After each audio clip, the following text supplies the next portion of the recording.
Reka tubashimire kandi tubahe ikaze mwe mukurikira amakuru n'ibiganiro tubagezaho gatanu kuri gatanu muri Congo.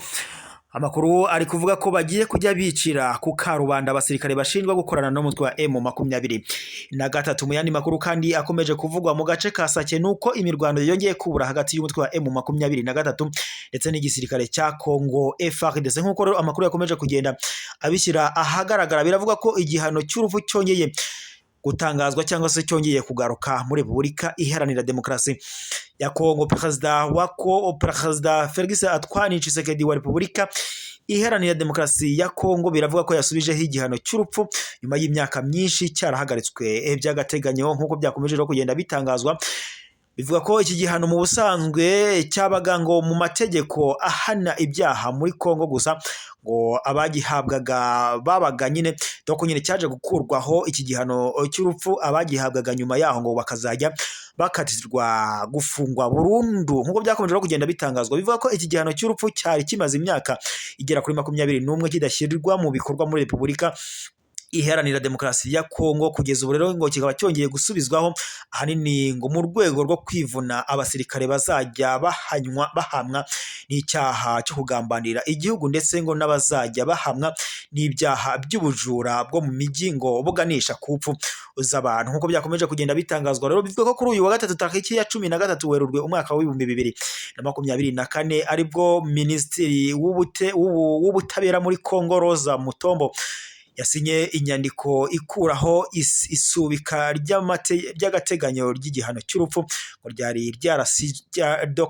ryarashyizweho mu mwaka wa 2023 nk'uko bikomeje kugenda rero bikomeje kugenda bitangazwa. Bivuga ko iyi nyandiko ivuga ko ibikorwa by'ubuhemu ndetse ngo n'ibyo kuneka byatumye abaturage ngo ba Repubulika Iharanira Demokarasi ya Congo ndetse na Congo by'umwihariko ngo byishyura ikiguzi kinini bitewe n'ingano ngo y'ibyangiritse nyuma yo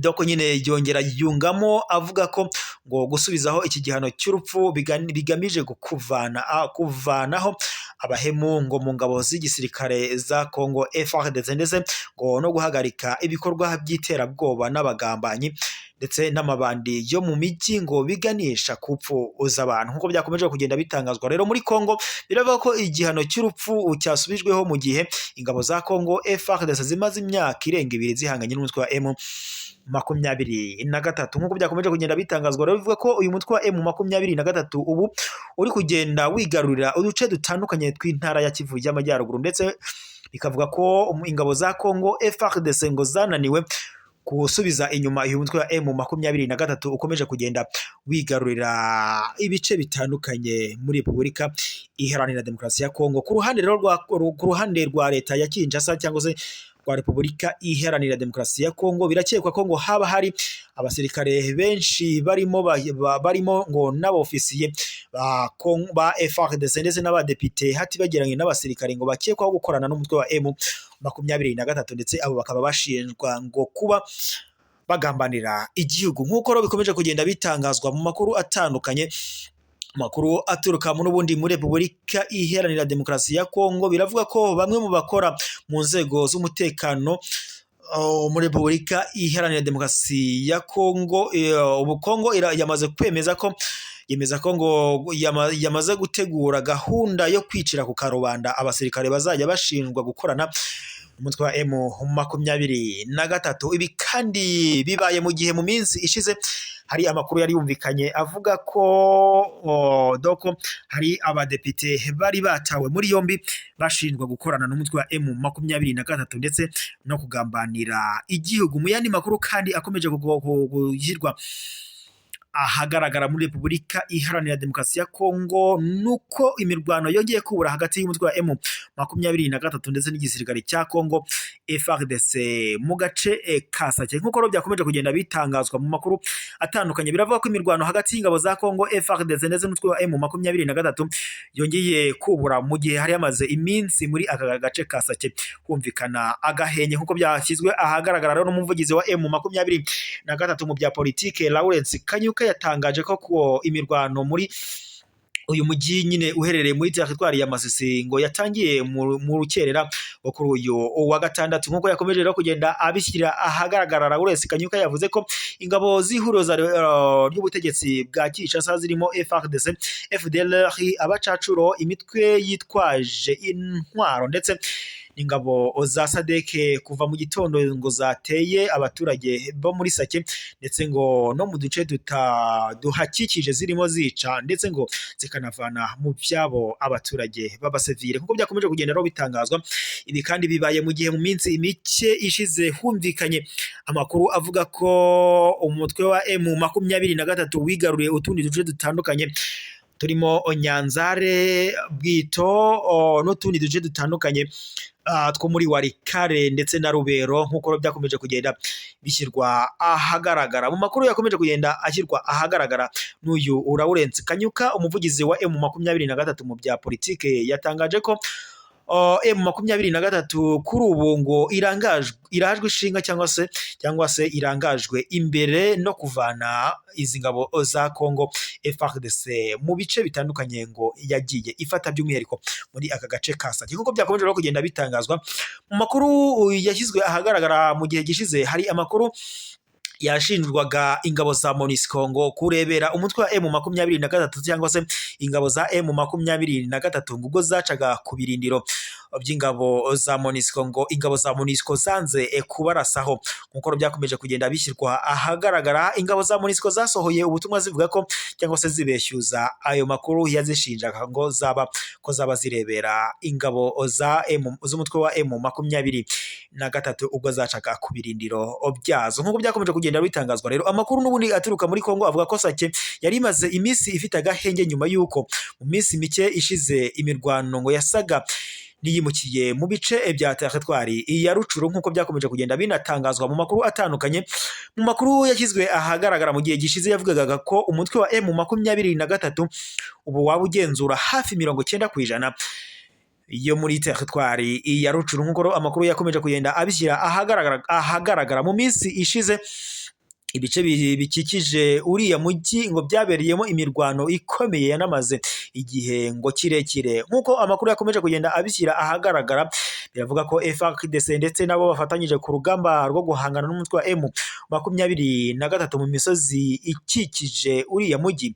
Gusa ibitero byabo byose byagiye ngo bisubizwa inyuma n'uyu mutwe wa M23 nk'uko byakomeje kugenda bitangazwa. Rero mu amakuru yashyizwe ahagaragara n'umutwe wa M23 watangaje ko gahunda yawo cyangwa se intego yawo nyamukuru ngo atari ukwigarurira ibice bitandukanye byo muri Repubulika Iharanira Demokarasi ya Congo. Gusa abakurikiranira hafi iby'urugamba rubera muri Repubulika Iharanira Demokarasi ya Congo bakomeza kugenda babwira Atwani Felix Tshisekedi kuryamira amajanja kuko umwanya n'umwanya cyangwa se isaha ku isaha ashobora kwisanga M23 uyafashe umujyi wa Goma, kandi bakibaza mu gihe M23 yaba yamaze gufata umujyi wa Goma ngo byazaba ibintu bikomeye ko ingabo za Congo zabasha kubigarurira. Ni mu gihe kandi mu makuru yashyizwe ahagaragara mu gihe gishize umutwe wa M23 wari watangaje ko ngo wari wagose umujyi wa Goma ndetse ukanafunga umuhanda werekeza Goma. Mu gihe kandi mu minsi yashize ingabo za Congo FARDC nazo zari zatangaje ko ngo zamaze gushyira ingabo ndetse n'intwaro ziremereye mu mujyi wa Goma mu rwego rwo guhangana ngo ko umutwe wa M23 wakigarurira umujyi wa Goma kuko byakomeje kugenda bitangazwa mu makuru atandukanye. Ni mu gihe mu minsi ishize humvikanye kandi amakuru avuga ko perezida w'u Rwanda Paul Kagame ndetse na perezida wa Congo Atwani Felix Tshisekedi bagombaga guhura mu rwego rwo gushakira hamwe ikibazo cy'umutekano muke ukomeje kugaragara muri Repubulika Iharanira Demokarasi ya Congo by'umwihariko muri Kivu y'Amajyaruguru nk'uko byakomeje kugenda bishyirwa ahagaragara. Perezida wa Congo Atwani Felix Tshisekedi yari yatangaje ko ngo ingabo za umutwe wa M23 ngo ugomba gusubiza cyangwa se gushyira intwaro hasi ngo ukaba wajyanwa mu kigo cya gisirikare ngo wagenewe. Nk'uko rero amakuru dukesha cyangwa se amakuru aturuka muri Repubulika Iharanira Demokarasi ya Kongo agaragaza ko umutwe wa M23 n'ubundi ukataje mu rugamba rwo kwigarurira ibice bitandukanye byo muri Repubulika Iharanira Demokarasi ya Kongo, by'umwihariko muri Kivu y'Amajyaruguru. Nk'uko rero umutwe wa M23 wakomeje kugenda ubitangazwa, uvugirwa n'umuvugizi wawo mu bya politiki Lawrence Kanyuka, ndetse n'umuvugizi wayo mu bya gisirikare Lieutenant Colonel Wiringoma, batangaje ko ngo ingabo za Congo FARDC arizo kenshi zigenda zigaba ibitero bigamije kwica abaturage ndetse no guhungabanya umutekano mu bice bitandukanye, ndetse ngo bikanatuma abaturage benshi bata ingo zabo bakava mu byabo bagahungira ahantu haba harimo haragaragara umutekano. Umutwe wa M23 bivuga ko ngo aho ugeze hose ugenda ubwira abaturage ko ngo ugamije cyangwa se urajwe ishinga ngo no gukuraho ubutegetsi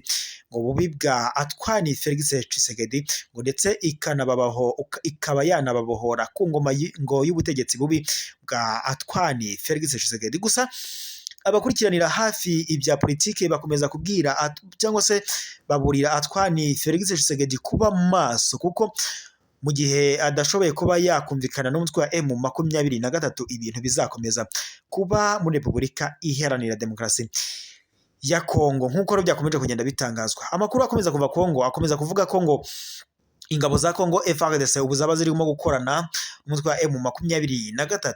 Ese koko nimba bari gukorana, hari kwibazwa doko niba koko abantu bakomeza kwibaza mu gihe n'ubundi urugamba ruri muri Kongo rutabasha kuba rwarangira cyangwa se rutarangira. Hari amakuru cyangwa se birashoboka ko umutwe wa M23 koko waba ukorana n'izi ngabo za Kongo FARDC.